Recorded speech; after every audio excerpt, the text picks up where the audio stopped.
Hindi biro ang surfing ang tila pakikipagsayaw sa alon. Pero isa itong adventure na talaga namang dapat subukan. Ano nga ba ang mga tips para makapag-surf? Alamin niyan sa trending report ni Valerie Tan.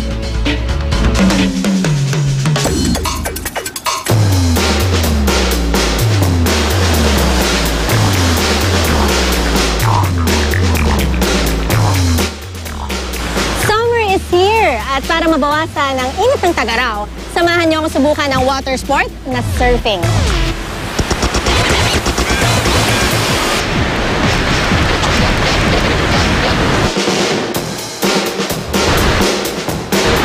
Mo'y pakikipagsayaw sa dagat ang surfing. Yun nga lang ang mismong dance floor ang iyong kasayaw. Ang bawat galaw ng tubig kailangan tumpasan ng balanse. Kung titignan, hindi naman komplikado ang dynamics ito. Basta't makatayo ka sa surfboard.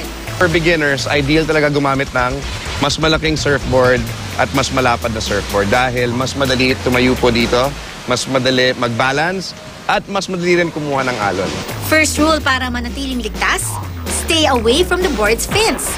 Kapag natamaan ka kasi nito, pwede kang masugatan. Huwag ding hawakan ng lubid na nakatali sa iyong paa at sa board kung hindi kinakailangan dahil baka tamaan ka ng surfboard.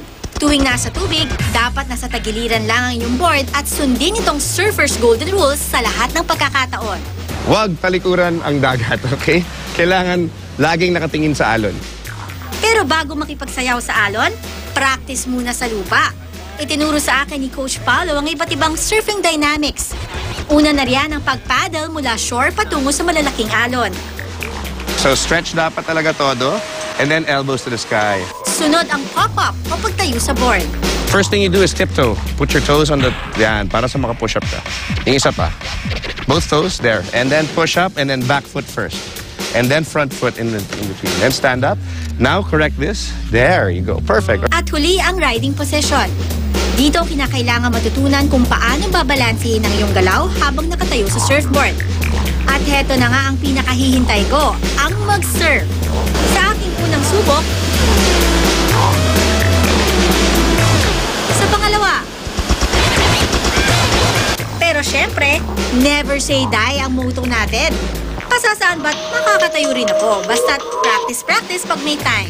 Sa wave pool resort kasi na ito sa Taytay Rizal, controlled ang mga alon. Kaya hindi ko na kailangan maghintay for that perfect wave. Kaya sa sumunod na pagkakataon,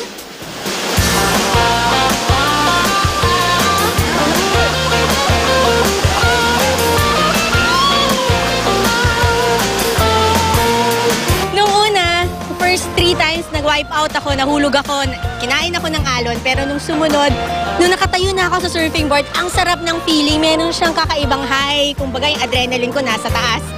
Kaso ang bilis lang niya. Kaya parang kailangan i-savor yung time na nakatayo ka dun sa surfing board.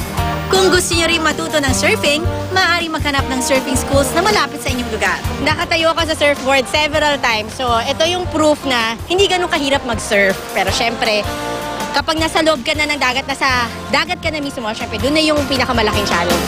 Ito po si Valerie Tan para sa trending ng News to Go.